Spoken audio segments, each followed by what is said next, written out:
If you like a dead garden, this video is probably not for you. But if you want to learn the benefits of mulch and how to use it, stay tuned. And don't forget to like and subscribe.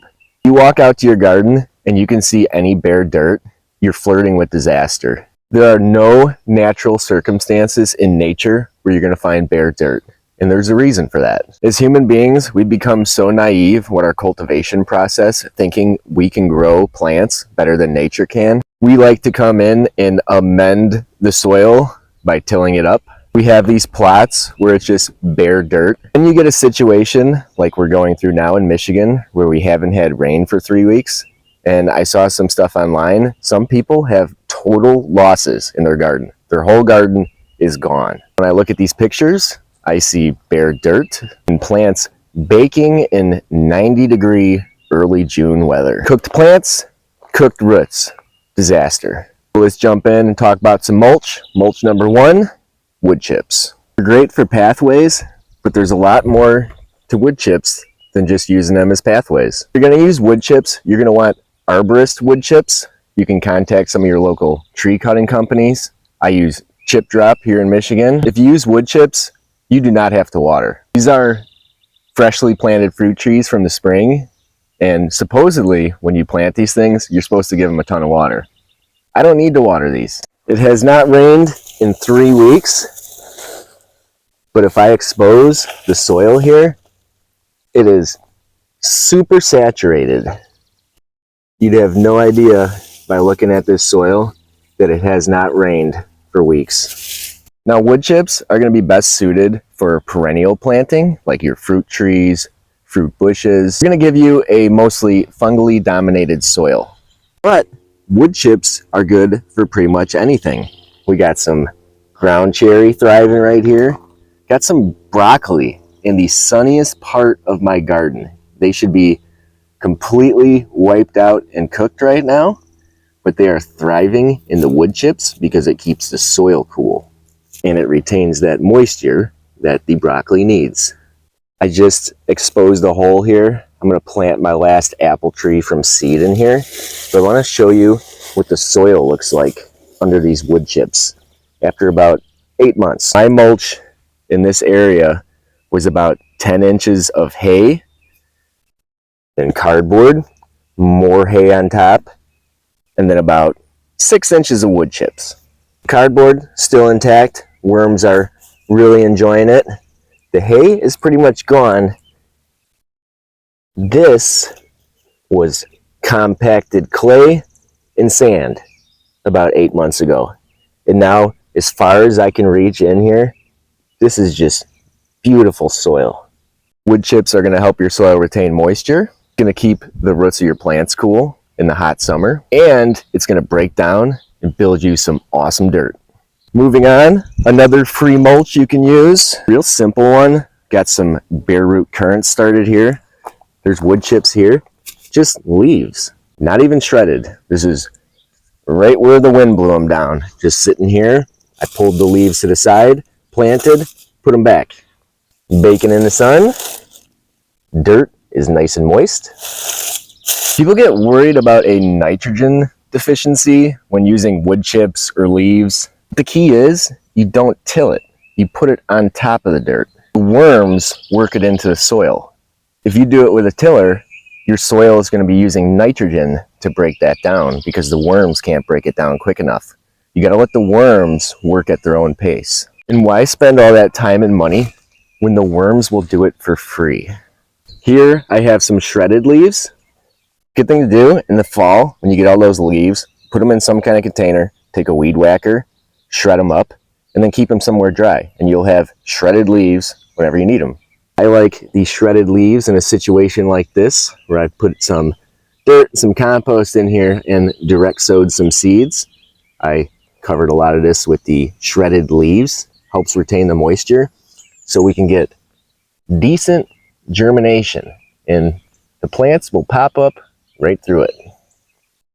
Simple and effective method here. This is just newspaper. Good worm food, suppresses weeds. All I did was make little tiny holes in here to plant these peas. and the peas just came right through. And this is keeping the soil nice and cool and moist. Another crude yet effective method here is just cardboard. Same concept as the newspaper. This is going to last a little bit longer and keep some of the bigger weeds out. Did the same thing here. I came through with a hole saw, just made holes along here, popped my pea seeds in, and peas love it. Here's one of my favorites, grass clippings. I like to use fresh grass clippings. They eventually dry out like this. And these break down, they're worm food, they retain moisture really well. The worms eat them, they put nitrogen back into the soil, and they keep the roots nice and cool. These broccolis are really enjoying it. Words of caution with grass clippings. If you treat your lawn, do not use grass clippings. You shouldn't be treating your lawn, so you should be good. Also, grass clippings, slugs. Slugs love grass clippings. We got a big slug problem this year. Luckily, the plants are growing fast enough to outpace the slugs. We've been using different environmentally friendly methods to control slugs. If I could only recommend one mulch, it would be grass clippings. Over here, we have some hay. It's not straw, it's hay. I don't trust straw because it could have herbicides, pesticides in it. I get this hay from a local farmer who uses none of that, so I know it's safe. Similar to the grass clippings, I got it around these tomatoes. Retains moisture very well. Now, hay and straw are not as effective at preventing weeds than grass clippings. You're gonna get a lot of sprouts coming up, especially if you got seeds in your hay, but it is effective. We got some lettuces growing here in 90-degree heat, bake it in the sun, but stick my finger in, soil is nice and cool. I do find when it comes to hay and straw, no matter how thick it goes on here, there is some watering, especially for plants like these. They enjoy water. But every couple days versus people out there 3 or 4 times a day with bare soil, better than nothing.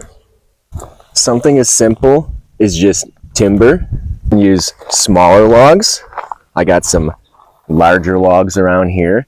It provides the soil some shade, and this gives all the good guys in the garden a place to hide. We'll have frogs, salamanders, different types of ground beetles will live under here. It'll bring fungi into the garden, and fungi are good for the garden. Don't be afraid of mushrooms. Rocks also make an excellent mulch. If you wanted to, you could take the rocks and just stack them around your plant. And if you were to go outside, even if it was super dry out, anywhere there's a rock, if you flip it over, it's always nice and moist underneath it. What we got going on here is pretty much a messy combination of almost all the different types of mulch I talked about. The hay, we got grass clippings, we got leaves, we got cardboard. We are very densely planted in here. If it weren't for the mulch in here, plants like this Swiss chard here, 90-degree heat, all day long, no shade, would have no chance. They do look a little sad in the heat of the day, even if you mulch. You come back in the evening when the sun starts going down, and all these plants just spring back to life. The mulch isn't only making your life easier, where you don't have to water as much, you're giving something back to your garden. All those beneficials that live in the soil do not want to see the sun. They want shade, and they also need moisture. So you give your soil what it needs, not sunlight. It's going to give back and help out your plants. Something as sinister as letting weeds grow. Believe it or not, that's going to benefit your plants. Weeds are also a good mulch. Take some bigger plants like the burdocks and chop and drop them. Don't go pulling out those weeds. You might think they're stealing nutrients from your plants, but if you give your soil the right conditions, it's going to be healthy soil, and there's going to be plenty of fertility to go around. You can look around nature, you'll see all different types of plants growing together, seemingly on top of each other. They do great. Don't need to buy mulch, it's free. Whatever mulch you decide to use, you pretty much can't go wrong. Whatever you do, mulch. Thanks for watching.